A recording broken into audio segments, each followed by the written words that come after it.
ทำก็ทำเอาลีนาทางชีวิตความหืนยังยิ่งเคยเลี้ยงนอนคำปีสองความจำขอบความใจปีสู่ไทยสู่เชื่อน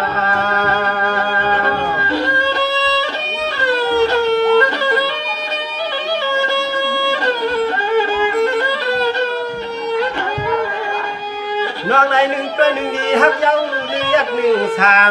ต่อนี่นอนใจดีจันแค่เด็ด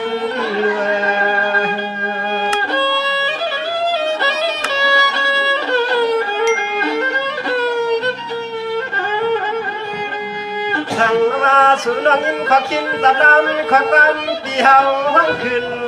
ส่งสู่น้องนา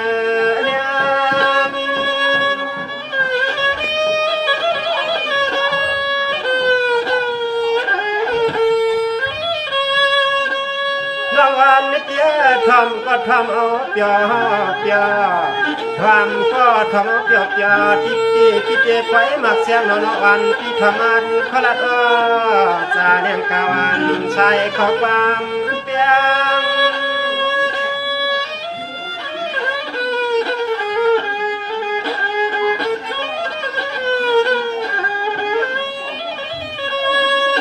เลี้ยง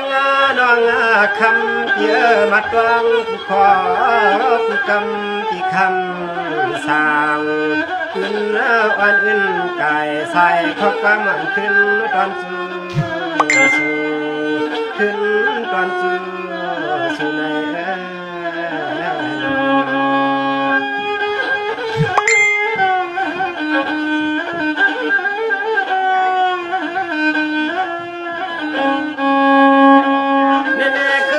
น้องยิงเปียนาน้องก็มีสิ่งเงินสู้มาข้าบันที่ก็จมเหลือสุสันกีดวันยำกินก็ปีกว่าใจหนึ่งเพียรควันยำนอนก็เปลี่ยวน้องเห็ดพันเชื่อ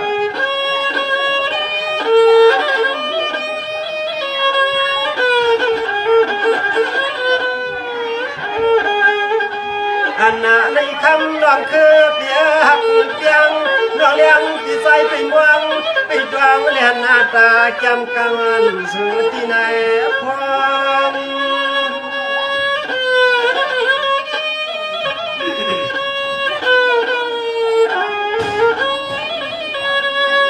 น้องวันนั้นเจอมึงจึงปิดปังใจสั่งปิดเลยนับพวงแข่งน้องควานที่นาทีขอควางขบมือเรียกอันควางถือหัดมาก็ปีแทนนักควานปีเหยียบยางนี่เงยยิ่งนักปีว่าเสียงมาย้ำคำขิงสายดูวันนอน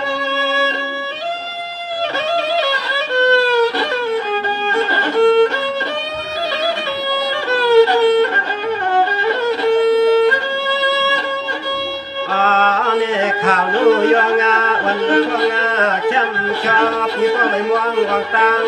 น้องน้องสั่งเธอเป็นอารามก็ความคนที่เฮาที่ตายมาแล้วก็ลิ้นใจยาวน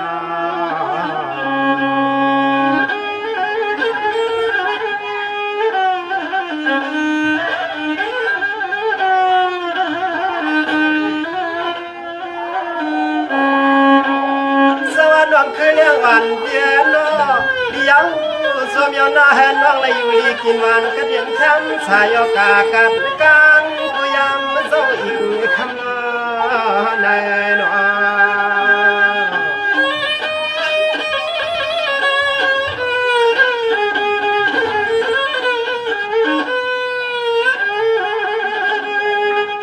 ใจน้องมีสื่อหนึ่งจึง ลา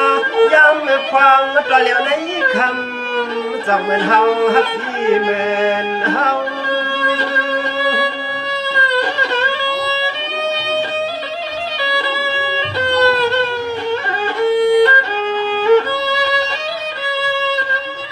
นี่เคลื่อนน้องปีสังจึงมันนั่งใจสารลำลางปีสุดที่ฮักอ่ำเดียดนาฮักจัดใจแหลมเก่า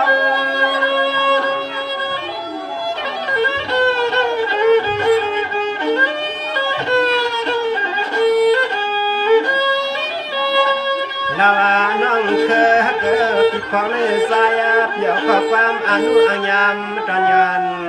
ขาดที่มาเป็นน้องถึงก็เลยกัดจนช้ำสาหาได้เงินนำหาได้เงินนำเลยน้อ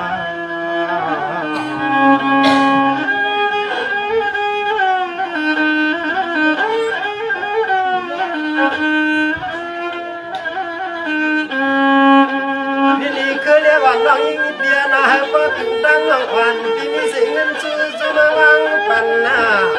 น้องจุมาวางปันนาเขาก็หันกันในพวงไล่กันในเรือเวลาตาเสียงร้องมาแค่สู้เปียวน้องฟังเปียวกำลังใจก็ไปเลยวันมาทำน้อง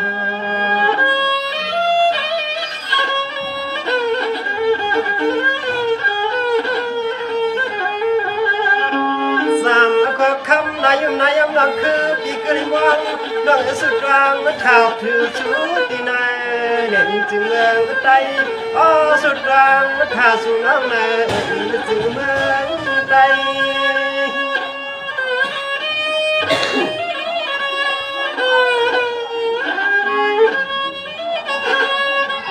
น้องคัดใส่จับจามาคำหาน้องน้องคำนับปีนาคัดใส่จับจำคำหาน้องน้องคำนาปีนาตัวฮัก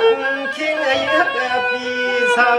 อยู่ริมตะวันเมืองไทย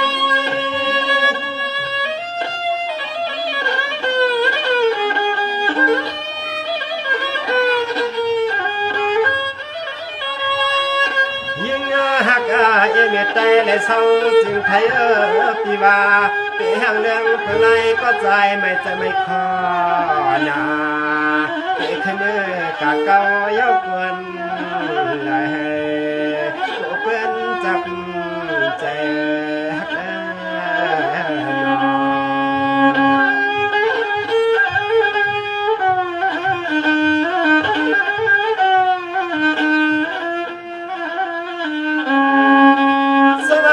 หลีกยังห้อยหำทำใจใสเป็นเงินขึ้นก็ปีใจฮักอ่ำซาน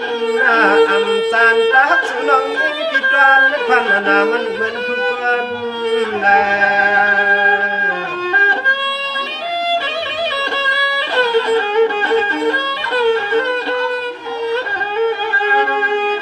ใจไม่ใจยังมือปนเอาสองสามเดือนจึงเมืองเงินเป็นปี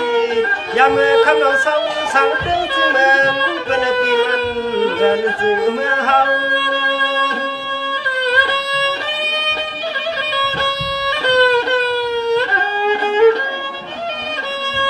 น้องน้องปียานปอยานเนมาตายันสวยงาจากที่อีกอ่องก็อีกเสียเลเมื่อสั่งสองที่เมืองเป็นปีไก่ลับเทเนคุณปีปืนเศร้า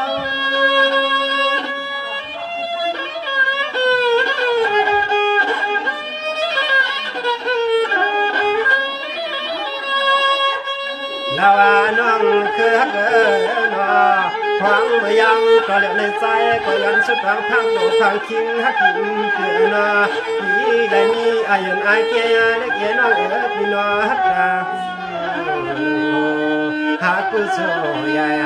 ทำดังลังคำใส่ในเด็กในทอง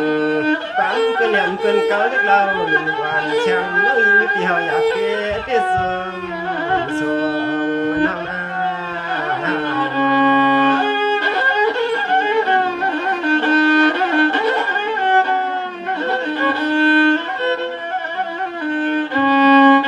สวัสดีวันเปียโน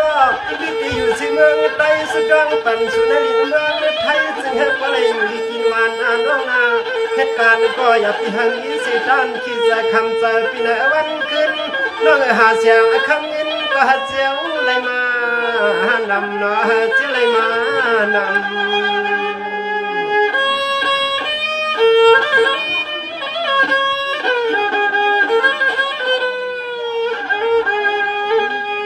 น้องมาเลี้ยวตีก้มกันสีก็ติดดีสองมีสีบังสารต่อเช่นน้องอันที่เสียวสวมขึ้นเลี้ยงปานนา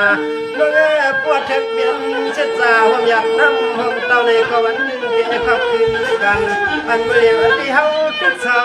อยู่ไกลก็เมือง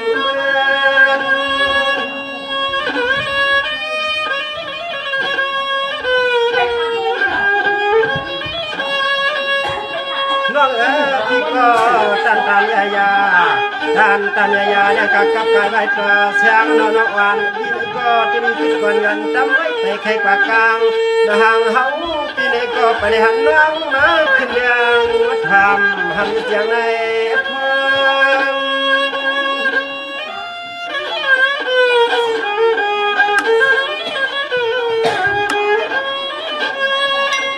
ยามเมื่อควางน้องเฮ็ดน้องกันตัวตันเย้าเราขึ้นเลี้ยงจะหันนา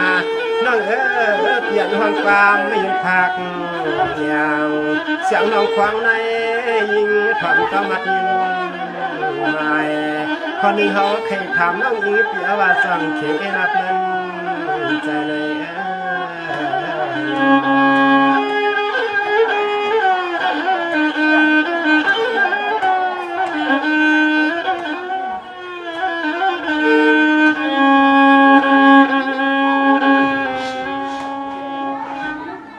สุขา